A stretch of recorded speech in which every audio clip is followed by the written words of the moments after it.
పోనీ నా మీద మీ అభిప్రాయం చెప్పండి. కొంటే లంగమ్మ ఏదైనా నేను ఓపెన్ గా ఆన్సర్ చెప్తాను కానీ ఒకటి ఎంత ఇదెంత ఒకటి ఇది ఒకటి కలిపితే 11. మీకు చాలా ప్లేసుల్లో ఇల్లు ఉన్నాయి. హైదరాబాద్ లో ఇల్లు ఉంది, చెన్నైలో ఉంది, నగరిలో ఇల్లు ఉంది. అంటే దోచుకో పంచుకో తినుకో అన్నా నువ్వు అట్లా అనొద్దన్నా. ఇప్పుడు ఇల్లు అమరావతిలో కడతారా, మావిగంలో కడతారా?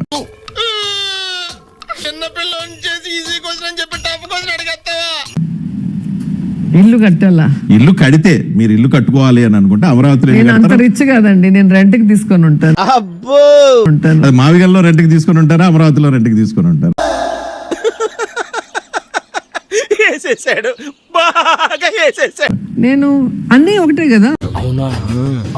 సోషల్ మీడియా విపరీతమైన ట్రోల్ చేస్తుంటారు. రోజా అంటే హాట్ ఫేవరెట్ సోషల్ మీడియాకి. కొట్టించుకుని నవ్వుతావేట్రా ఎర్రి. సో ఈ ట్రోలింగ్ చూసినప్పుడు మీకు ఏమనిపిస్తుంటుంది? అయ్యో బాబాయ్ నాకు సిగ్గేస్తుంది బాబు. సిగ్గా ఓసని సిగ్గు పిల్లి మొగ్గలయ్యా. కాయలున్న చెట్టుకి రాళ్ళ దెబ్బలు అనిపిస్తుంది. సింపుల్ గా తీసుకుంటారా?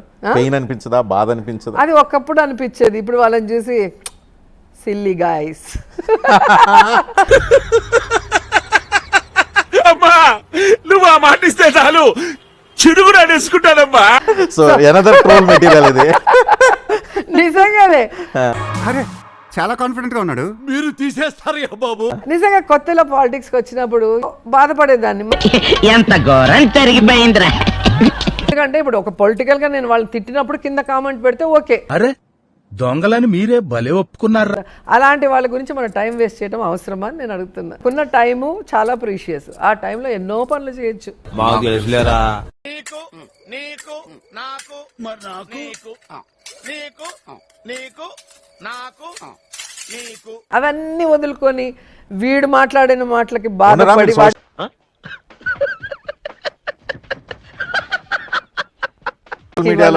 సోషల్ మీడియా చూస్తూ నేను ఉంటారా? అస్సలు ఏం చెప్పాలనుకుంటాను అది చెప్పి పడేస్తా గానీ దాని తర్వాత ఎవడేం మాట్లాడుతున్నాడో అస్సలు పట్టించుకోండి. ఇప్పుడు అలాగే ఉంటదా? ట్విట్టర్ చూడటం అందుకే నేను ఇంత హ్యాపీగా ఉంటాను, ఇలా గ్లామర్ మెయింటైన్ చేస్తాను. ఇంత అందంగా ఉన్నాను, నా అందాన్ని చూసుకుంటే నాకే జలసిగా ఉందిరా. ఒలింపిక్స్ లో మగవాళ్ళ అందాల పోటీలు పెడితే ఇండియా గోల్డ్ మెడల్ కొడతాను రా. ట్విట్టర్ చూడటం కానీ, ఇన్స్టా రీల్స్ చూడటం కానీ, యూట్యూబ్ చెక్ చేసుకోవటం కానీ, కామెంట్లు చదువుకోవటం కానీ, ఇవన్నీ ఏం ₹1,00,000 ఇచ్చినా కూడా కొన్ని పనులు చేయను.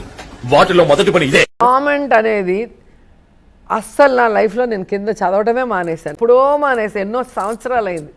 గుమ్మడికాయలు దొంగంటే భుజాలు తడుముకున్నట్టుగా ప్రతిదీ కూడా వాళ్ళు ఏమన్నా కానీ నిన్నే అన్నట్టుగా నువ్వెందుకు బాధపడతా ఉన్నావు? ఈ ఇంటర్వ్యూ చూసాక వాడు అద్దంలో వాడు మొహం వాడిని చూసుకొని తుప్పుక్కు అనుకుంటాడు.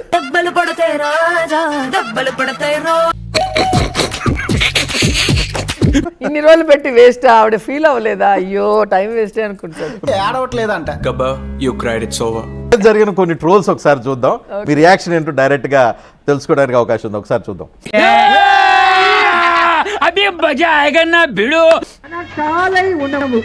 డిఎంకేకి సపోర్ట్ చేశారు అనేది ట్రోల్ వీడియో. ఎక్కడో కొడుతుంది సీనా. అబే కొట్టే ప్రోగ్రాం లేదు నెత చేసి. అంటే గోవిందా గోవిందా డిఎంకే ఓడిపోయింది, మీరు వెళ్ళి ప్రచారం చేశారు అనేది. ఇలాంటి రీళ్లు విజయ్ గురించి మాట్లాడిన ఉన్నాయి, మరి అవన్నీ ఎందుకు చూపించడం లేదు? ఏమో సార్ నాకు కనపడదు. సో విజయ్ గెలిచాడు కాబట్టి అవి చూపించరు. రోజా కానీ డైవర్ట్ చేయడానికి ఎవరు బకరా దొరుకుతారని నేను బకరా అనుకున్నారు.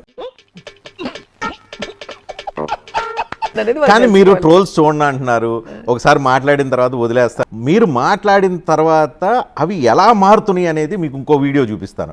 అంటే రెండో పార్ట్ కూడా ఉందా కథలో? అది ట్విస్ట్ ఆటలు ఆడుతుంది, డాన్స్లు వేస్తుంది, అది ఇదని ఎక్కడో కామెంట్ చేశారు. మాట్లాడుతుంది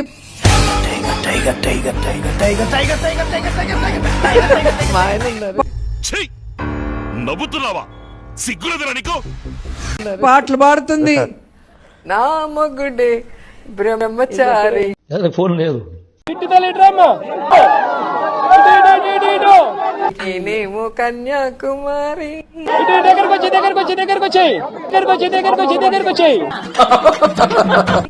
మూడేళ్ల కిందట మూడొచ్చేసి పాపం రానిలేమ రానిలే రాని రాని రానిలే రాని రాని పాపం రానిలేమ రానిలేమ రానిలే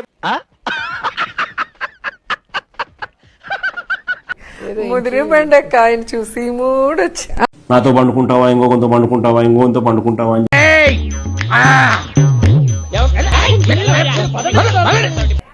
డాన్స్ వేస్తుంది ఊ అని కూతలు పెడుతుంది. ఓకే ఊరుకోవే ఊరుకో నేను ఉన్నాను కదా నేనేదో సాల్వ్ చేస్తాను. నాకు వేశారు, ఇచ్చింది పాటలు ఏంటి? పాడారు. నాకు ఇచ్చింది ఏంటి? చూద్దాంలే. చూడటం కాదండి మీరు చెయ్యాలంతే. సరే మీరు ట్రై చేస్తారన్నారంటే అది ఓకే అయిపోయిన